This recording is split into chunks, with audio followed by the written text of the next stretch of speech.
China Sea Race in Hong Kong, Congressional Cup in Long Beach, and a busy April month in the Caribbean, in Brittany, and in the Med. You're watching the Sailing Updates Destopnews. Welcome to the office.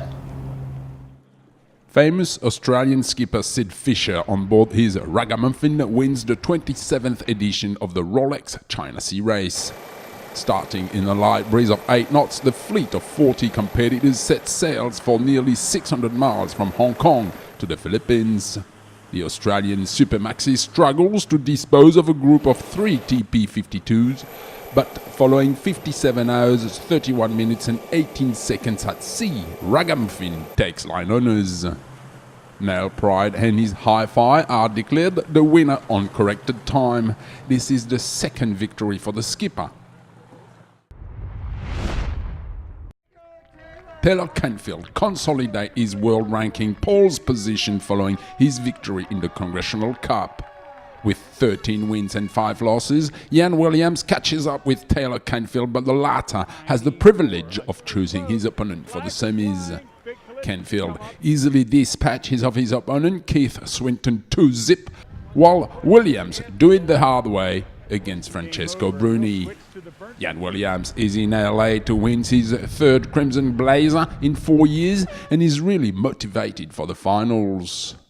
In the last minute of the pre-start of race 1, the English fans are devastated. Williams takes a penalty due to a massive collision and the skipper doesn't manage to get back into the game. The sound of the impact is huge and the crowd can hear it from the shore. Williams gathers himself for the second race and manages to go on match point. The do-or-die race eventually goes to Taylor Canfield, who wins the final by 2 victories to 1. Taylor puts on the prestigious blazer and collects $17,500 of prize money. In April, 3 back-to-back events are held in the paradise waters of the Caribbean to the delight of thousands of sailors. In winning every race but one, the TP52 near miss from Switzerland dominates the St. Thomas International Regatta. Over the years, this event becomes the most participant yachting regatta in the Caribbean. Held in a very strong breeze, the second day is spectacular for the various classes. The overall victories are hard to get for yachts, sometimes coming from all over the world. Next is the British Virgin Islands for 3 days of exceptional racing with more than 3,500 visitors to Tortola. The AT boats are divided into 13 categories with the cruisers, the multi-hulls and the prototypes competitors. Sailed in great conditions, the racing gives a smile and brightens the faces of the sailors. Rounding the Flanagan Island is the highlight of the week-long event. In the cruising category, Fairy Tale, the Whalers, Mayet Salona Express and Girasoli win their respective classes. In the multi-hull, victories goes to Boss Lady 2 and Triple Jack. In One Designs, Smile and Wave wins the series in the Melges 32, while Tortola Express dominates the IC24. Tonnerre de Breskens crushes the opposition in winning 7 races. April in the Caribbean is a good month for near miss from Switzerland. Once again, the TP52 shows her strength in the Spinnaker Zero category during the Voile de Saint Barth. Never in the past 5 years the voiles has offered the competitors such a wide range of wind conditions.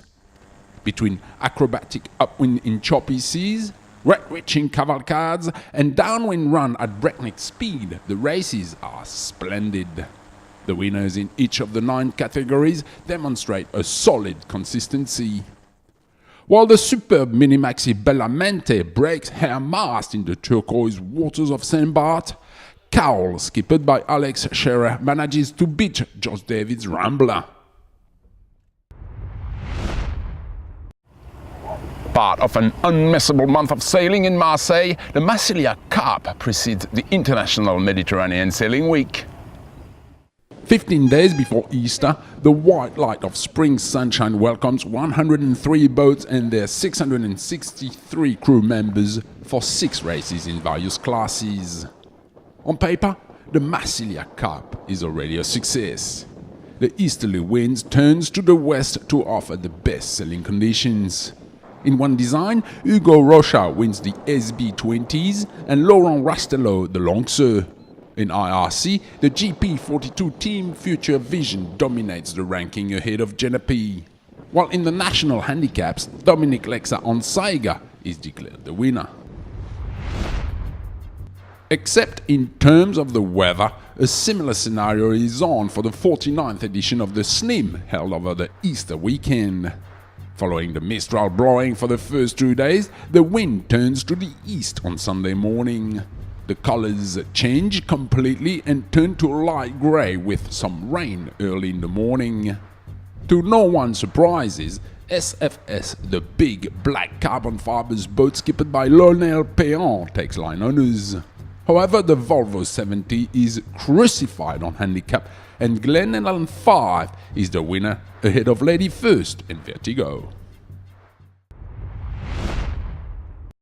April is an intense month of racing in Brittany. A reference event in France, the Transat, is packed with sailing stars this year. The Michel, Jean Le Cam and Roland Jourdain will cross sword with an army of young sailors determined to push them aside. The 30 men and women are among the very best and more than half of the teams can win. However, one of the duos will not stand a chance. The trophy holder Cercle Vert loses her mast during the first night and must throw the towel. A second bad news on Friday, April 18. Whilst in the lead, Thierry Chabani and Erwan Tabali send a message to the race director. Their Genemet has also lost her mast. Taking the gamble of the more direct route, some of the big names, including Michel Desjoyaux, are accepting their mistake. On April 20, the Tradewinds Highway has finally opened and the Southerners take the lead at the midway point. The overall victory shouldn't escape a group of 6 boats led by General Lee. Each of them are positioned on a perpendicular line to the finish and are starting the last dash towards the West Indies. The Easter weekend is also the return of the great festival of sailing in La Trinité-sur-Mer. 2,500 sailors gather in Brittany for the 36th edition of the Spi Ouest France. The races are held under exceptional weather conditions for the 408 boats divided into 18 categories. A very tactical and technical Spi Ouest this year. All the ingredients are there to spice up the event. Most of the podiums are decided on the final races held on Easter Monday with a few surprises. In M34, Courrier Dunkerque wins the trophy after trailing Groupama all week. In J80s, the largest fleet with 89 competitors, Saffron, skipped by Morgan Lagravière, snatches the trophy in the dying moments of the final race.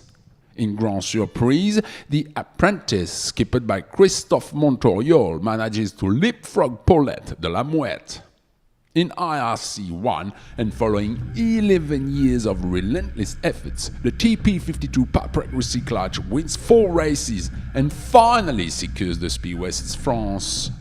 Lastly, in the spectacular Open 7.50s, even the superstars Loïc Perron and Alain Gauthier couldn't overtake the sled's specialist, Nicolas Grolot.